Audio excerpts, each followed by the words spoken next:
wanna get up and walk around, so we won't do that kind of thing, but, alright, so we're doing a group, we're doing this on step one, but I wanna tie in a couple things, and I thought about doing this because I think it's important, and we're in a 12-step house, and a lot of the times, when we're starting the 12 steps, it's important to understand what we're getting involved in. So I just put up the first step on this board. I don't know if you can see it. Can anyone see it? Yeah. Everyone see it, Yeah. I mean? Alright, anyone wanna read that? Those who can see it. Read it off. We admitted we were powerless over our addiction and that our lives become unmanageable. Alright, so this first part, we admitted we're powerless over our addiction, alright? And then there's a break, and then it goes into, and then our lives have become unmanageable. So, how many of you guys feel that you're an addict? Show of hands. Alright, what does that mean? And You're powerless over your addiction, which is controlled a better part of my life. right. So the addiction is I couldn't live without it, Without what? without alcohol. Alright, so we'll put alcohol up here. Anybody else? Drugs. Drugs. Alright, so alcohol and drugs, right? What was it? Money? Alright, good. No, I'm glad you said that. So let's write that up there. What are some other things that people get addicted to? I'm just gonna sit down and write this stuff. Write it out. Food, Women. Food, gambling, women, Taking risks. gambling, okay, taking risks. Men. people are addicted to Crime. shopping, clothes. Look at the hoarders. Clothes, yeah. Crime, clothes, Crime, sex. sex, yep. What else? Addicted to staying busy. Workaholic. Workaholics, absolutely. Yeah. Work, money, right? We said Money. money. Work, sex, we said sex, porn. Porn, yeah. Porn. What about, I always say Nintendo, Gaming. what about gaming? Gaming, yeah. Gaming. Ah, yes. Yes. There's some gaming addicts out there. We have me in the house. Alright, Mm. any other things other things you can think of? Alright, we said food, overeating, undereating, what about the gym? Exercise, yeah. I was just gonna say. Some people get addicted to negativity, like they're stuck in the negative zone and they just sit in negativity. Negativity, alright.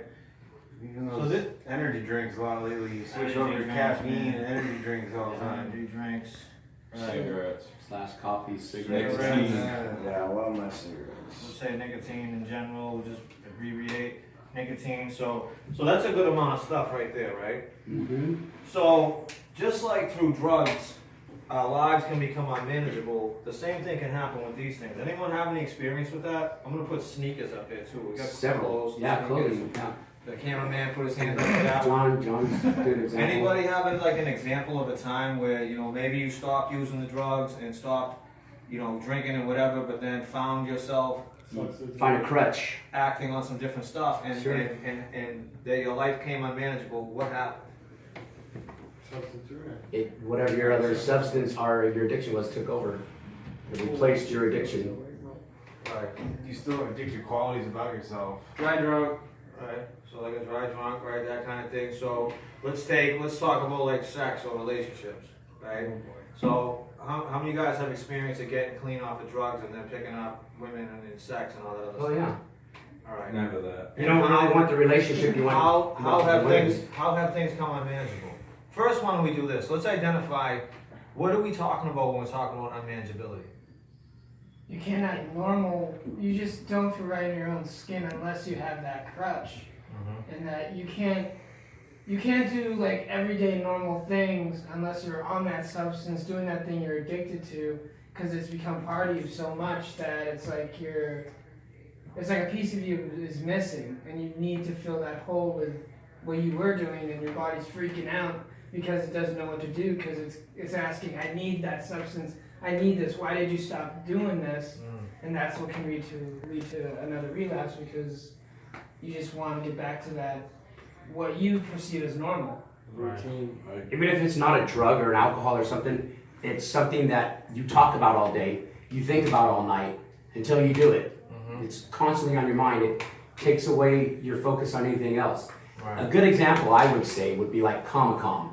When people are like gathering and they're going to Nevada to the giant convention and they're spending thousands of dollars on costumes or comic books. It's like, oh, I got $1,000 to spend, let's go. And that's all they talk about until they go.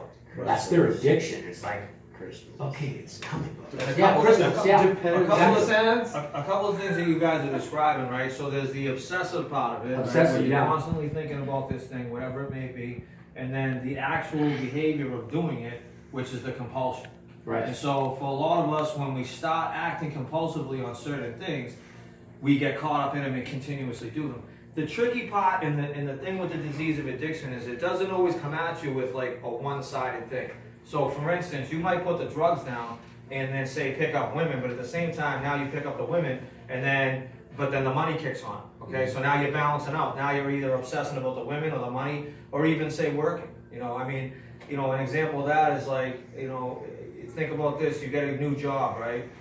You're working a ton of hours, your money's coming in, you're focused on your bank account. First couple paychecks that come in from working 80 hours a week, and you're like, well, how do you feel when you see that first paycheck come in? You're stoked. You're high. Great, yeah, feeling Yeah, high. your bank book is going up. Now what happens, right, when 3-4 weeks goes by and that same paycheck comes in? You're used to it. It's not much of a as high, is good it? as the first time because you're like, ah, this is more. So you start to lose that, and there's a whole thing that's happening here with us, like a scientific part where the brain, there's a pleasure center in the brain. Our brain releases dopamine, which is a feel-good Yeah. chemical and things like that. Kind of like when we went to the convention this past weekend and had some fun, had some laughs, ran around, seen some people, went to some meetings, and it was pleasurable, right? We felt good. That's a good kind of pleasure, right? So we felt good, and that's a way, like one of the reasons that I wanted to do that is because to show that we can have fun through staying clean and doing stuff that isn't self-harming, and then replace some of those old thoughts. So a lot of times we get clean, I think, we think that the only way we can have fun is through using a substance or using a person, place, or thing to feel better. So that's like the big part of the addiction. I'm glad that you talked about the feelings piece around all that too, because the unmanageability part of it, like our lives become unmanageable. So a lot of the times we think, well, homelessness, arrest, jails, institutions, and all that stuff is the unmanageability, which is an outward unmanageability. And so a lot of the times we get comfortable in that stuff. Sometimes we get comfortable being homeless. We get comfortable being in jail. Sure. We almost welcome it. It's like a reprieve, So it's really not a punishment for us. So we don't even consider it unmanageable. It's the inside feelings that cause us to get clean. It's how we feel about what's going on around us. It's that emotional unmanageability that will cause someone to get clean and stop doing what they're doing. And it's the same thing through being clean. Cell phones, an addiction. Put that away. Anyway, so Addicted to but we time. gotta, and we gotta see. Listen, the unmanageability can happen clean. The feelings, like things that go on unmanageability, why people stop because we feel guilty, we feel shameful, we feel disgusted with what happened to our lives. We don't want to keep doing what we've been doing. We're not happy. We don't feel content with what's going on around us. That happens to people clean. That's why it's really important to understand when we're raising our hand saying I'm an addict, we're not talking about having a drug problem, we're not talking about having an alcohol problem. We have a problem with obsession and compulsion and trying to seek outside stimulus to help us to stay clean. Right? So now, what's the solution to this? What do the 12 steps say about the solution? The 12 steps say, through having had a spiritual awakening as a result Get rid of the rids, now we start carrying them out. The what? the restless irritability, and the discontent. Right, and how do we do that? So the whole concept of 12-step recovery is through practicing spiritual principles, we then have spiritual awakening, and that way we don't want to keep using outside stuff because we feel good on our own. All right, so is that like a one-time thing or a continuous thing? Forever. Maintenance plan. Continuous thing, man. That's why it's a day at a time. We practice spiritual principles a day at a time.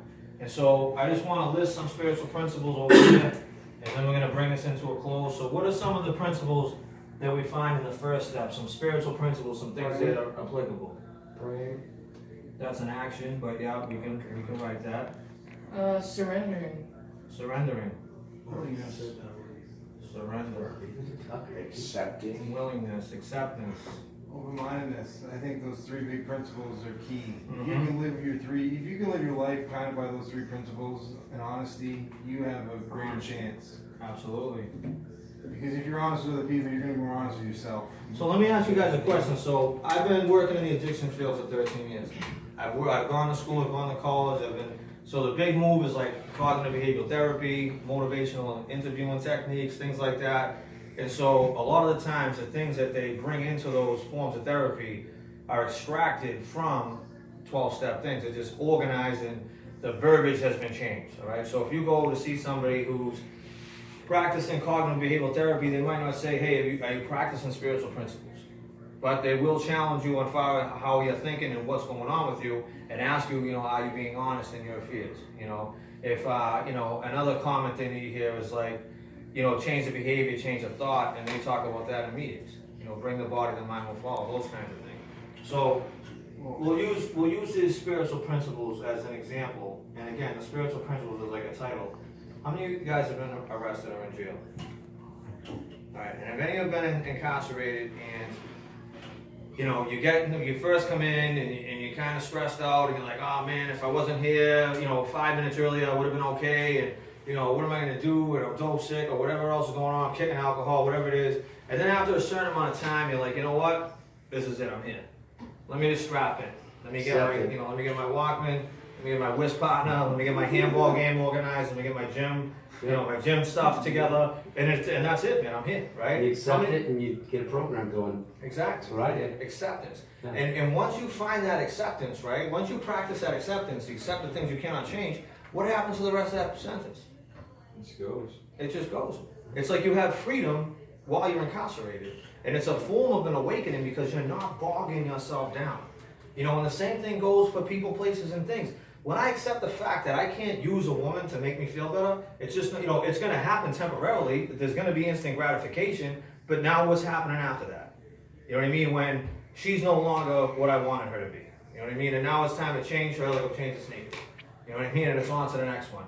Or, and I'm using that as an example, I'm not trying to single nobody out, but I'm just saying, listen, but I'm talking about, what happens here with the manifestations, man. Things start to wear out, just like that paycheck stops giving me that same high. You know what I mean? The new sneakers stop doing that. How many guys, has anyone ever gone to the store and bought something, and then you leave the store, and you don't even remember what you bought? Oh, yeah. Or have you ever gone into your closet and you found something with tags on it, and you're like, where did I get this? Yep. And it's almost like a little surprise, because, so studies have shown that you get the same dopamine hit off of shopping. Yeah. You don't even have to buy that stuff. You know what I mean? So it hits the same pleasure center in the brain.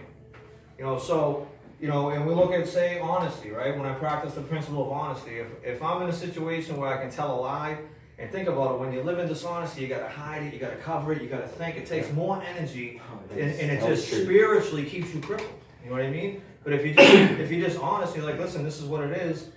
Take it or leave it. There's freedom with that. Your spirit starts to come alive a little bit. When you go to a meeting and oftentimes I'll go into a meeting, I'll sit down and I'm like, man, I don't want to hear this guy, or I don't want to listen to this person speak, or whatever it may be. And I'll sit down, I'll just say a prayer, I'll be like, God, help me to be open-minded. And then I'll sit down, and then all of a sudden, maybe sometimes at the very end of the meeting, or at certain times in the meeting, I hear a message, right? And then I leave and I feel good. That's a form of a spiritual awakening because I practice that spiritual principle of open-mindedness. But if we're not practicing those things, we're not going to hear those messages. We're not going to get those spiritual hope shots. Same thing with like kindness and stuff.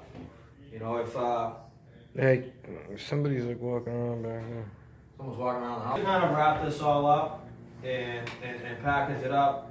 Through practicing spiritual principles, we have more freedom and we feel better about ourselves. The whole thing with the program, the reason why everything that we do here and we have laid out in this house, all the rules and stuff like that, it's all free stuff. You know what I mean? All we say is just make sure that you're doing it. And the reason that I stay on top of people about doing step work and having a sponsor is because through doing step work, we're able to identify and learn how to practice these principles in all our fields. This stuff's not easy, man. You know what I mean? Like, when we try to do this on our own, practicing kindness, practicing forgiveness, there's a lot more spiritual principles in this. When I'm able to forgive somebody, I have freedom within myself. I'm not, but my mind, my diseased mind doesn't want me to forgive. The disease is always going to be working on us to keep us from living in any kind of peace. It wants us to be hooked on something. It wants us to think that we need something else, a crutch, in order to get through it. It doesn't want us practicing principles or talking with other people in recovery or talking with other you know, whatever, wherever you're going, if you're going to church or whatever, it doesn't want you surrounded with people that are gonna uplift you, that are gonna say, hey, listen, you know, and challenge you. You know, so these are things to think about, you know, even tonight when we go out to this meeting, you know, sit down, give yourself a few minutes, pray before the meeting, ask for an open mind. You know, if you're thinking about something, share it in the meeting. You know, let some stuff out. Get some phone numbers at the meeting, talk to some people. You know, I know that this meeting that we're going to tonight, there isn't, you know, there's a lot of newcomers and stuff like that, and that's fine, but there are some people with some clean time, gravitate towards them. You know, and you don't always have to be like, oh, can you sponsor me? You can just say, listen, I heard you share the other day, I liked what you shared, could I grab your phone number? You know what I mean? I'm living at the recovery house up the street, maybe we can get a coffee sometime. You know, I'm trying to find out about step work, I don't know what it means. Because a lot of the times this stuff confuses people, you know what I mean? And this is just the first step, this is just the beginning. This is when we identify like what's going on with me, and that it doesn't mean everything stops, you know, but the program offers freedom from active addiction. Active addiction is all this stuff, man. You know what I mean? All that upset. I don't know about anyone else, but I can't stand when I'm in obsession mode. I'm miserable, and I can't do anything about it. It's not like I can just say, you know, I'm gonna stop thinking about this, and then I stop thinking about it. You know what I mean? When I try to stop thinking about it, I think about it 10 times more. You know, and then I start doing it, and I'm just like, screw it. If I'm gonna think about it anyways, I'm just gonna do it. The hell with it. You know what I mean? And then I'll rationalize and justify and say, well, this isn't as bad as sticking a needle in my arm or doing this and the other thing, and it's miserable. You know what I mean? And so getting involved with 12-step recovery, getting involved with meetings and stuff empowers us to want to stop doing that stuff. You know what I mean? When I'm hanging around people are doing the right thing and I'm practicing slowly principles in my life, I lose the desire to use and find a new way to live. Lose the desire to use. The desire to use is anything. You know, so we'll close with this. You know, very proud of you guys. It's nice to be able to come down here, have the dinner. Walter, thank you very much for that. And, you know, you guys are doing good work, man. I want to see, you know, everyone in here continue that. When we come down during the week and we do the check-in on Tuesday and we ask about who your sponsor is, what home group you're in, what the serve, there's a reason behind that stuff. Put it this way, a lot of houses, they don't care. They're not checking in with you guys on a regular. What are you doing? You know, what are you doing for your recovery?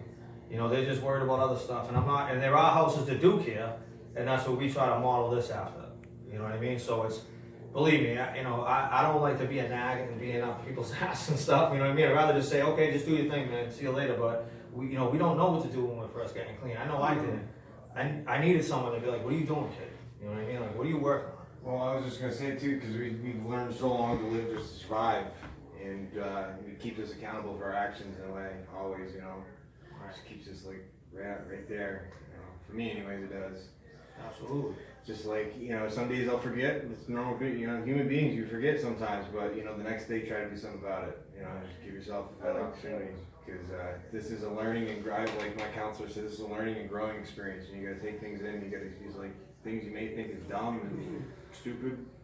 You know, you're gonna have to learn, you know, learn to grow with it and experience new things. Otherwise, if you don't take that open-mindedness, willingness, and honesty, you're never gonna take anything in, and it's never gonna absorb. You're just gonna be closed-minded to it, and it's just everything's just gonna go in one ear out the other. Well, if you don't hold yourself accountable for things, it's easier for us to fall back, because it was easier for us to just use. This is harder, it's foreign to us. Yeah. But the reward is better. Yeah. But it's easier for us to say, you know what, this is too challenging for me. I'm safer here. I find it more rewarding, you know, the next day knowing, well, I didn't drink. I feel good. So I love my morning meetings. Sets my day perfect. Yeah. Go on. Now tackle the next task. Good stuff. Well, thank you guys for participating. And why don't we just wrap it up with a serenity prayer? Jordan, you can shut that down. Thank you for doing the video. And Come on, man. serenity prayer it up, and we'll get ready for the meeting.